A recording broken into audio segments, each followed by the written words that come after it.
Hello everyone. Now I am here to. ठीक है आप करते चलो। Hello everyone.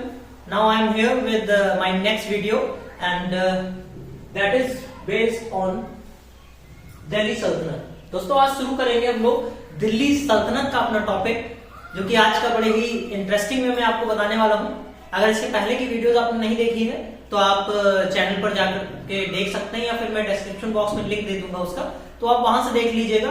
जो कि मैंने वहां पर इसके पहले भारत में जो मिडियल पीरियड मतलब जो मध्यकालीन भारत का जो इतिहास है, वहां पर पहला टॉपिक आपका जो बनता है मोहम्मद बिन कासिम, और उसके बाद तुर्क आक्रमण जो होता है मोहम्मद आपका जो गजनबी और गोरी है, उन संबंधित वीडियोस को आप देखिएगा।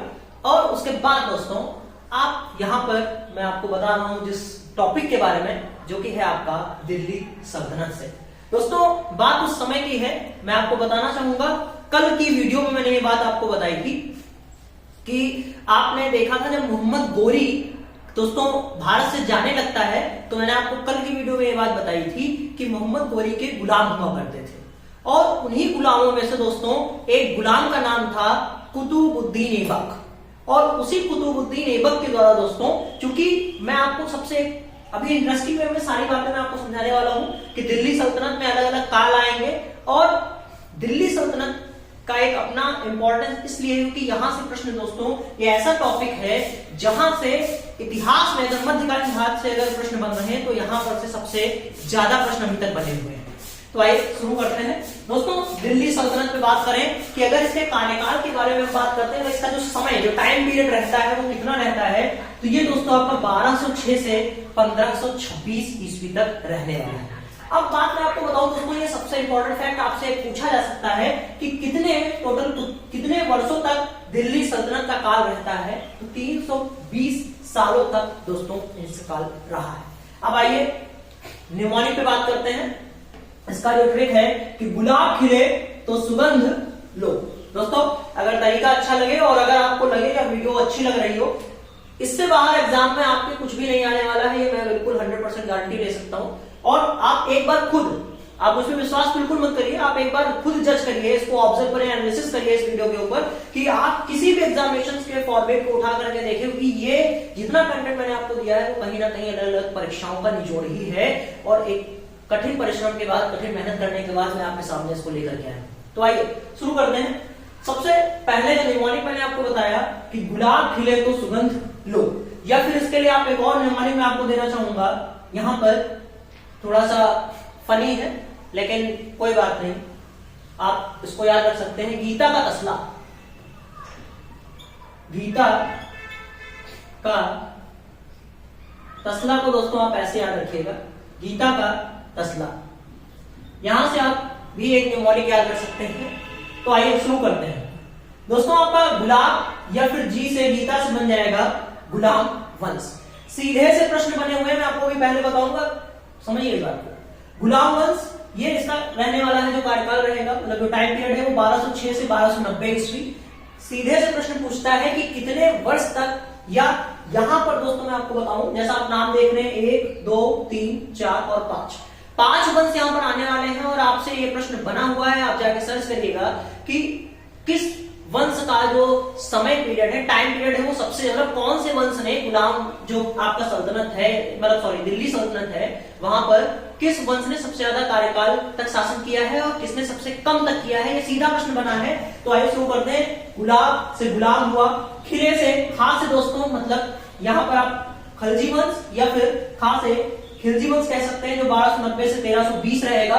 ये 30 वर्षों तक इसने शासन किया, पहले ने 84 वर्ष।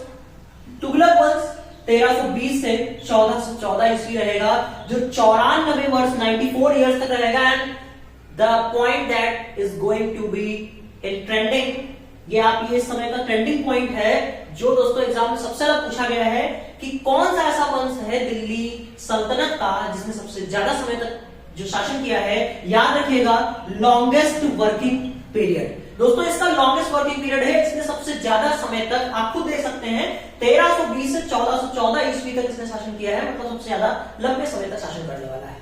उसके बाद दोस्तों आप बात करेंगे सैयद वंश पर, जो कि आपका दोस्तों यहाँ पर सुगंध से सैयद, सात से सुगंध और सात से सैयद बन जाएगा।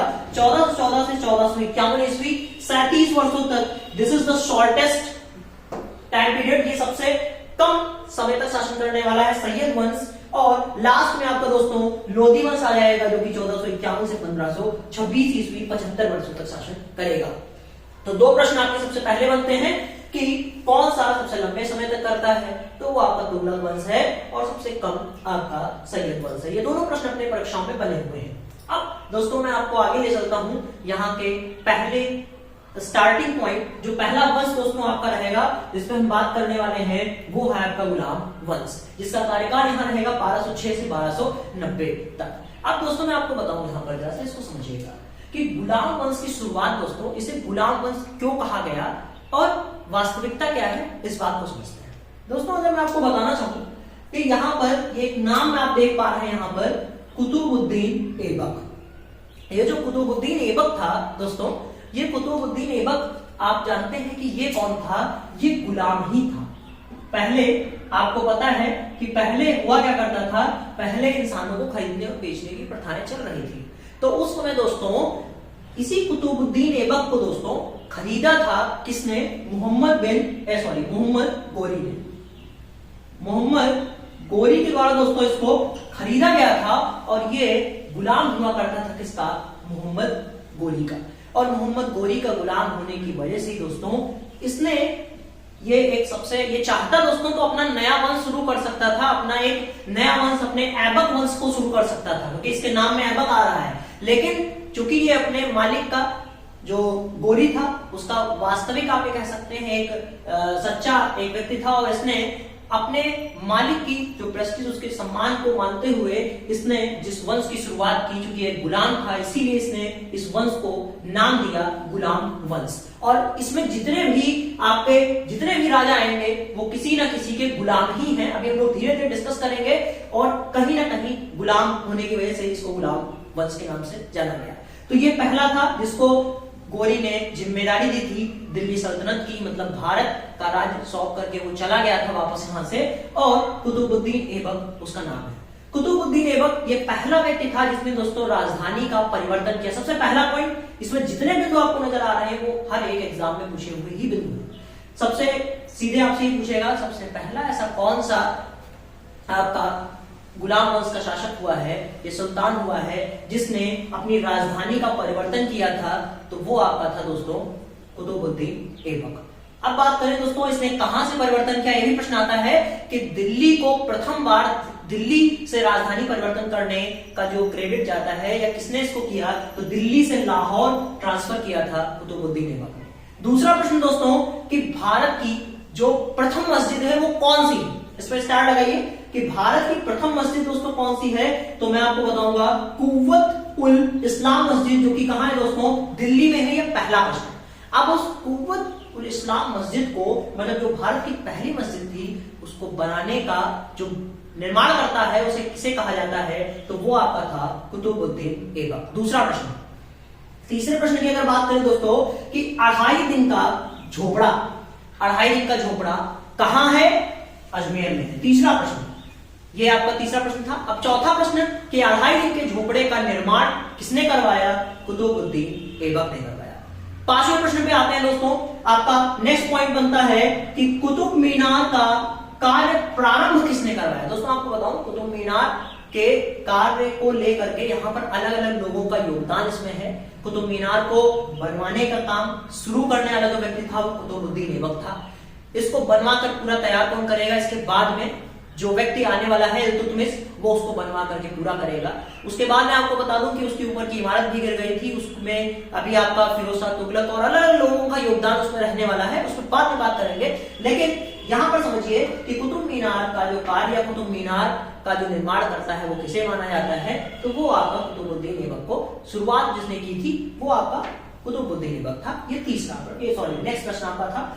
उसके बाद अब एक प्रश्न दोस्तों आपका जो बना हुआ है बहुत बार परीक्षाओं में, वो क्या है कि ऐसा कौन सा दिल्ली सल्तनत का ऐसा कौन सा शासक या सुल्तान हुआ है, आप कह सकते हैं, जिसकी मृत्यु चौगान खेलते समय हुई थी। दोस्तों आपको बता दूं कि चौगान को पोलो कहते हैं, या इस प्रश्न को ऐसे भी पूछा गया है, ऐसा कौन सा जो सुल्तान हुआ है जिसने दोस्तों एक तरीके से आप ये कह सकते हैं कि ऐसे कौन सा सुल्तान था जिसकी जो मृत्यु हुई थी वो घोड़े से गिरकर हुई थी, इस तरह से भी पूछा गया है। या फिर ऐसा कौन सा आपका सुल्तान है जिसकी मृत्यु खेलते समय हुई थी। इन सारे प्रश्नों के एक ही उत्तर है, वो है कुतुबुद्दीन ऐबक। अपने नेक्स्ट पॉइंट की तरफ चलते हैं। सबसे इंपॉर्टेंट बात मैं आपको दोस्तों बता दूं कि यहां पर ये फैक्ट सबसे ज्यादा इंपॉर्टेंस आपके लिए रखता है, क्योंकि ये ऐसा व्यक्ति था जिसका नाम मैं आपको बताना चाहूंगा कुतुबुद्दीन ऐबक। ये ऐसा व्यक्ति था जिसने कभी भी सुल्तान की उपाधि को ग्रहण नहीं किया। ये पॉइंट नोट करिएगा, ये ऐसा व्यक्ति था जिसने सुल्तान की उपाधि को ग्रहण नहीं किया था। और अंतिम जो बिंदु यहां से अंतिम जो यहां पर प्रश्न बनने वाला है, वो अंतिम प्रश्न दोस्तों आपका जो बनेगा वो मैं आपको बता दूं। अंतिम प्रश्न आपका ये है कि जो कुतुबुद्दीन ऐबक था इसकी मृत्यु कब हुई। तो आपको बता दूं कि इसकी मृत्यु दोस्तों लाहौर में हुई थी, और लाहौर में दोस्तों इसकी मृत्यु हो जाती है कब, 1210 ईस्वी में। तो ये दोस्तों आपके सारे महत्वपूर्ण बिंदु इस टॉपिक से, इसका आप एक बार स्क्रीनशॉट ले सकते हैं, क्योंकि स्क्रीनशॉट इसका ले लीजिए, फिर बात करता हूं आपसे। तो ये आपका था दोस्तों आज का टॉपिक जो मैंने आपके सामने शुरू किया दिल्ली सल्तनत के बारे में, जिसका समय आपने देखा 1206 से आपका 1526 तक रहने वाला है, जिसमें अलग अलग लोग आएंगे, अलग अलग वंशों की बात होगी। आपके वंश जितने भी प्रश्न यहाँ पर बनने वाले हैं मैंने आपको बता दिए हैं। आपको लगता है कि जो भी मैंने आपको बताया है वो आपके लिए बहुत ही हेल्पफुल होने वाला है, तो प्लीज आपसे अंत में यही कहूंगा कि अगर पहली बार आए हैं तो जो भी वीडियोस या अपनी तैयारी के लिए जो आप यूपीपी की या इवन किसी भी एग्जाम्स की अगर आप तैयारी में लगे हुए हैं तो आप चैनल को सब्सक्राइब करके बेल आइकन को जरूर टच करें, ताकि आपको जो भी अपडेटेड नोटिफिकेशन है वो आपको मिलते रहे। भविष्य में जितने भी वीडियोस आए वो आपको मिलते रहे। और उसके साथ ही दोस्तों यदि आपको लगता है कि ये जो भी मैंने आपको बताया वो वाकई में आपके लिए हेल्पफुल है तो लाइक करके शेयर करिए। यदि आपको पसंद आया तभी लाइक करिए, लेकिन शेयर जरूर करिए दोस्तों। और अगर आपको लगता है कि इसमें कुछ और अच्छा हो सकता था तो एक बार कमेंट जरूर करिए दोस्तों, क्योंकि वो मुझे मोटिवेट करेगा और मुझे ये भी बताएगा कि अब मैं इससे बेहतर या आपके लिए और क्या अच्छा कर सकता हूं, या अगर आपका कोई और अदर टॉपिक है जिस पर आपको कोई दिक्कत है, वो कोई भी सब्जेक्ट का है, तो आप उसे भी कमेंट कर सकते हैं, ताकि उस पर भी मैं और कोशिश करूं। तो बहुत बहुत धन्यवाद दोस्तों, मेरे साथ बने रहने के लिए बहुत बहुत धन्यवाद।